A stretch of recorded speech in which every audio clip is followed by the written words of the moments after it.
wakuze uri umuntu wihesha agaciro ariko nanone wanga umuntu gusuzugura, wakuze wanga umuntu kwereka yuko agukubye na zero. Ntabwo wari uzi neza yuko igihe kizagera ukajya mu rukundo ndetse uru rukundo ukarusuzugurirwamo. Kuri iyi shuro uri mu rukundo ariko watangiye kubona ibimenyetso bigaragaza yuko uwo mukundana gusuzugura ndetse akanabikwereka. Uhora wibaza ikintu wakora warakibuze, ariko muri iki kiganiro tujye kurebera hamwe icyo wakora mu gihe wamaze kubona neza yuko umuntu mukundana yatangiye kugenda gusuzugura gake gake. Iki ni ikibazo gikunze guhura n'abantu benshi kandi bagiye batandukanye. Gusa ubusanga buri umwe yabuze amahitamo, yabuze icyo gukora, yibaza ati ese urukundo nduvemo. Ariko bitewe n'uburyo akunda uwo nguwo uri kumusuzugura cyangwa se akunda uwo bari kumwe, agatima k'urukundo kakagaruka, akumva kubivamo biramunaniye. Ihangane, ibi bintu bibaho, ariko turaza kurebera hamwe mu kanya icyo ukwiriye gukora. Kera utarajya mu rukundo, iyo wabitekerezaga ukuntu wajyaga wumva urukundo uzarujara ku buryo nta muntu uzarugusuzuguriramo. Gusa igitangaje muri aka kanya nuko waje kwisanga warakunze bya nyabyo ndetse urukundo rwinjiramo wese. Kuba wararwinjiyemo wese byatumye uwo mukunda nabigusuzuguriramo, kuko yamaze kubona yuko utabaho utamufite. Kugeza na n'ubu ngubu ubwawe ufite ubwoba bukomeye cyane bwo kuba wabura uwo ukunda, kuba wabura uwo mukundana. Ibi nabyo biri mu bintu byatumye agusuzugura cyane. Ariko disi umunsi kundi baza ikintu wakora ukakibura, ariko ndaje nyikubwire mu kanya ntabwo byarangiye, hari icyo ukwiriye gukora. Kuri iyi shuro uri umwe mu bantu bagerageza kuba bacibwa intege cyane mu buryo bukomeye cyane. Umukunzi waguca intege, ntabwo ajya kubaha mu ruhame. Ibyo ni ibintu utari witeze, ibyo ni bimwe mu bintu bigaragaza yuko wamaze gusuzugurwa. Umukunzi we ntabwo akiguha agaciro, ntabwo akiguhamagara, nawe nubwo acyumva yuko yagusura nk'uko byahoze imbere. Niwo muntu utagishaka no kuguhamagara, yagukubye na zero. Mu Kinyarwanda cy'ubu ngubu niko bakunda kubivuga. Ariko nyuma y'ibi bintu byose uri kugenda ubona biri kugenda bikurwaniramo, kuba yakuyobora uko ashaka, kuba yagucisha mu nzira yumva ashaka, ibi byose ujye ubitekerezaho ukibaza icyo wakora nyuma y'ibi ngibi ukakibura. Ariko ntabwo ari uko kidahari, kirahari, tugiye kuza tukirebera hamwe. Ariko mbere yuko tuza turebera hamwe icyo wakakwiriye gukora mu gihe wamaze kubona yuko watangiye gusuzugurirwa mu rukundo, reka tubanze twakira abantu bashyashya kuri no channel nk'uko bisanzwe. Umuntu mushyashya ni umuntu utaramara gukanda subscribe. Niba utarakanda subscribe uyikande, kandi ubuke gufungura inzogera kugira ngo buri kiganiro cyose gitambutse ngaha ujye ubasha kukibona kandi ukibonere ku gihe. Ni wirengageza kwanda like aho ngaho, kubera yuko iriya like kuyifungura ni ingenzi, kubera yuko bigaragaza yuko turi kumwe neza. Ndabakunda cyane ngewe umbategura ibiganiro bitandukanye nkanabibagezaho.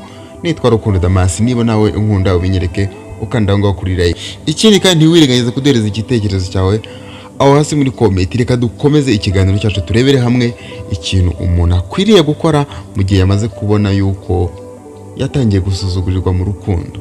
Icyambere kuri gukora ni iki ngiki: hagarika kwirukanka inyuma y'umuntu utagukeneye, hagarika kwirukanka inyuma y'umuntu utagushaka, hagarika kwirukanka inyuma y'umuntu kwereka yuko mutari kumwe. Niba waragerageje uko bishoboka uko ariko kose ukagaragaza urukundo rwawe, ukagaragaza kwitanga ndetse no kubaha, ariko ukabona ntabwo ari kubyakira, iki ni igihe cyo guhagarika uru rukundo. Iki ni igihe cyo kuba wabuza umutima wawe kuruhira ubusa, kubera yuko erega umutima wawe ufite agaciro gakomeye, urahambaye kurenza ubutumwa wakohereza niwe bwakitabwaho, cyangwa se kwirukanka ku muntu utaguha agaciro. Icya kabiri ni iki ngiki: reba agaciro kawe hanyuma ukoreshe umutwe, apana gukoresha amarangamutima.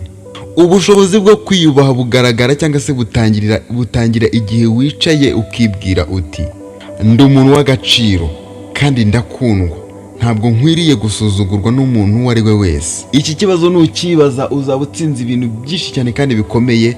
Ikindi kandi bizaguhesha kumenya gufata imyanzuro ya nyayo. Ariko icyo nakubwira, ukwiriye kureka kwirukanka ku muntu utaguha agaciro, kuko ntabwo ari ibintu byiza cyane, ni nabyo bivamo kuba warushaho gusuzugurwa. Icya gatatu, shyiraho umupaka. Bwira uwo ukunda neza, umubwira uburyo akuvugisha nabi, uburyo akurenganya, cyangwa se uburyo akubona nk'umuntu udafite agaciro. iyo wigaragaje akubona nk'umuntu ufite intege, ariko iyo utigaragaje ngo ugire ikintu uvuga, ugire comment utera kubyo ubona, n'ubundi arongera akagusuzugura. Icya kane, gerageza ufate umwanya wo gutuza, kubera yuko imyanzuro ufashe uri mugende cyangwa se ufite uburakari bukomeye cyane, ntabwo iyi myanzuro ishobora kuza ari imyanzuro myiza. Rero ndakwinginze kugira ngo ubanze ufate umwanya witekerezeho, ndetse ugerageze uburyo bushoboka ubwo ari bwo bwose ukora ibyo wifuza, kandi ubanze wicare unitekerezeho neza cyane. Gatanu, fata umwanya wo kuba wagerageza gutekereza ku buzima bwawe ndetse no ku nzozi zawe ndetse n'ejo hawe hazaza. Ugerageze kwiyubaka muri ibi bintu. Gerageza kugana inshuti zawe, kora ibintu byose uzi ukunda, ariko nanone wige no ku kintu gishyashya wagakwiriye gukora.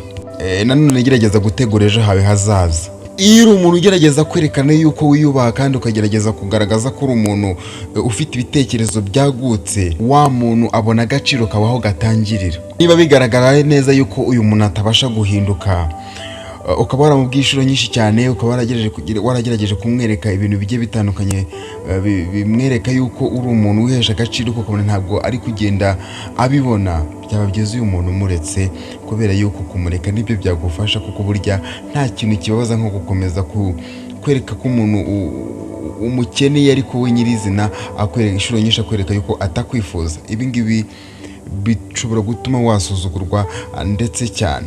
Kuba watera intambwe ukagenda ntabwo ari ubugwari, ahubwo ni ubutwari. Kirazira kuguma ahantu ukomeza gusuzugurwa ndetse no kudahabwa agaciro kandi ufite ubushobozi bwo kuba wahava. Abakunzi ba YouTube channel Kuri Love Stories, urukundo ni rwiza cyane, ariko ntabwo rukwiriye kuba rwatuma uhora uri ahantu uhorana amarira ndetse ubaho mu buzima bwa buri munsi butarimo ibyishimo. Reka ngushimire aho twabanye muri izi mpuguro, cyangwa se reka ngushimire aho twabanye muri iki kiganiro, aho wagiye umenyeramo ibintu bigiye bitandukanye wakora mu gihe wamaze neza kumenya yuko uri kugenda usuzugurwa mu rukundo. Twakubwiye impamvu zigaragaza yuko watangiye gusuzugurwa, ngira ngo wazumvise, ndetse n'icyo wakora mu gihe wamaze kumenya yuko watangiye gusuzugurwa. Mwakoze cyane, Imana ibahe umugisha. Reka tuze kubana mu yindi video iraza gukurikira iyi ngiyi. Bye, ndabakunda cyane.